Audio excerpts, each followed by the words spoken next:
Hey guys, I'm back for another Gundam model review of the, not gonna mention his name because I don't know how to say it, Cherudim Gundam. I'm not good with names. With the Cherudim Gundam. Now, as you can see, I did battle damages on this guy too. This guy is a forest green, a white, a gray, a red, and a little bit of yellow right there, and some sky blue, and then the green in the eyes. Oh, and yellow in the back too.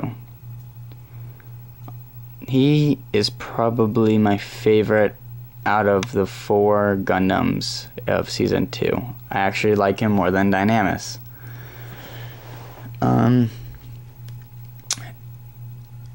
As you can tell, I made more bullet marks on this guy than I did on Arios.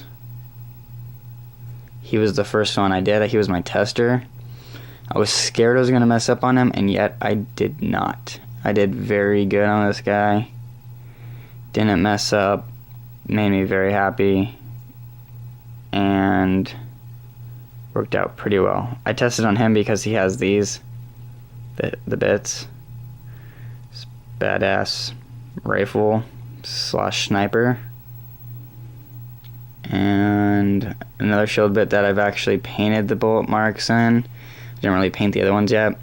And there's this clear red piece, which for some reason on the camera actually doesn't look very red.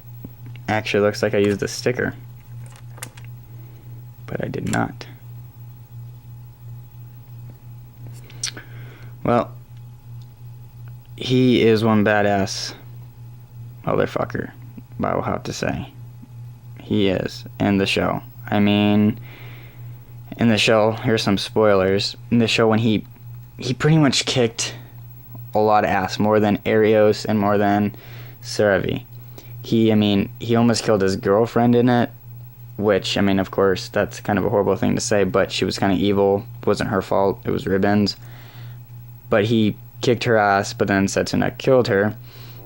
He kicked Ollie Hala Sanchez's ass, destroyed the Arch Gundam, shot him right in the freaking head. That was badass. I know I know you probably have all seen it, because if you guys like Double O, you've seen everything. But I'm just saying, in my opinion. And I know he killed Rivines, the purple hair guy, the purple hair innovator. He killed him with 2 of his fingers gone, and he had to flip his gun around and just blast him to death. Come on, that's just badass.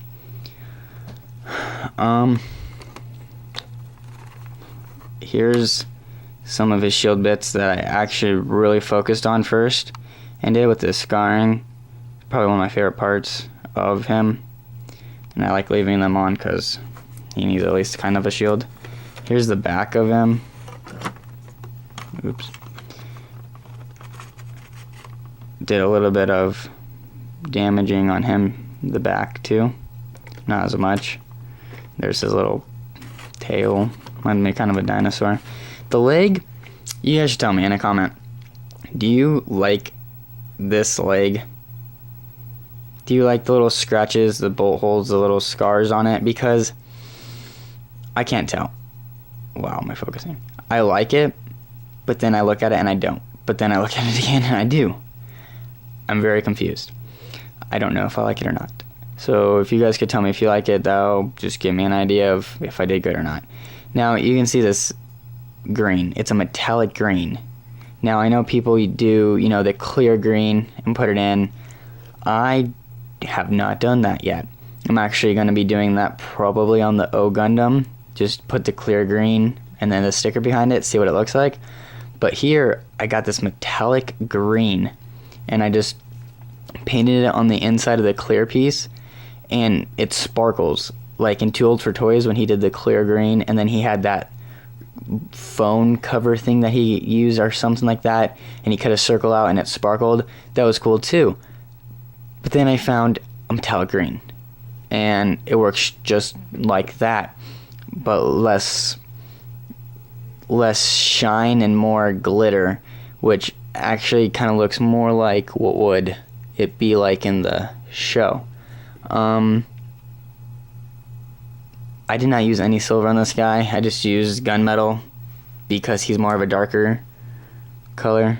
Just saying, you know, if Too Old for Toys ever sees this or someone says something, I wasn't offending you on your green pieces and stuff. Love it. Just saying. More grazes and stuff, wounds on this guy. Yet again, use the Dremel.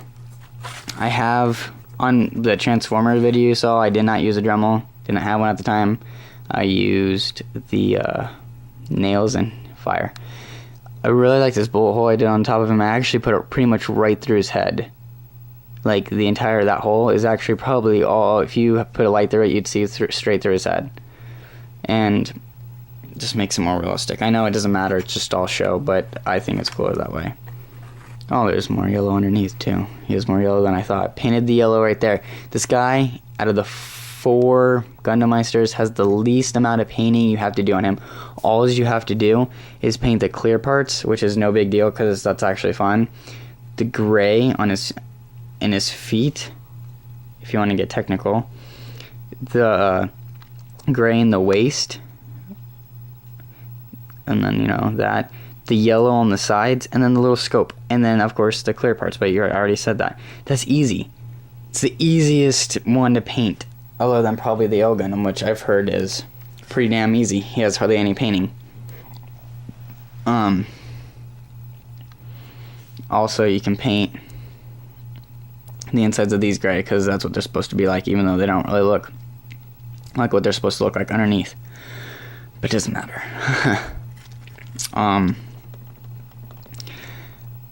One thing I wanted to mention is, I know in my reviews I seem like I'm rushing them and I talk really fast and I do all these things, but like I said, other people have already done reviews, and so I want to do mine different.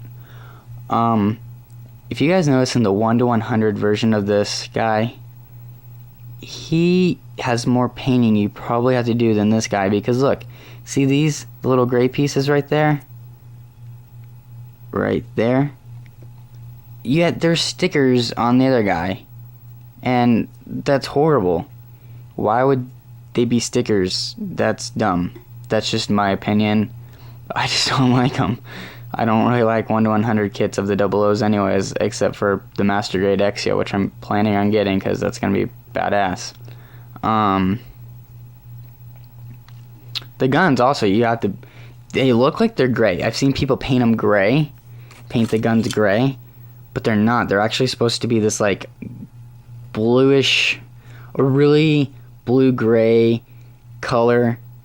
I was about to paint it gray. Like, I literally started painting the handle gray, and then I was like, wait, I just don't remember exactly being gray. So I went and watched the episodes, paused it right on it. I saw it looked kind of blue-gray. So then I went on pictures, and it was blue-gray. So in the like HCM models, they're like gray in it, but they're not supposed to be. And I like trying to make my models what they'd look like in the show, but the bow damage is my own technique right here, which people should do. I'd like to see the videos on those. Yeah, he is definitely, one of my favorite Gundams of the Meisters.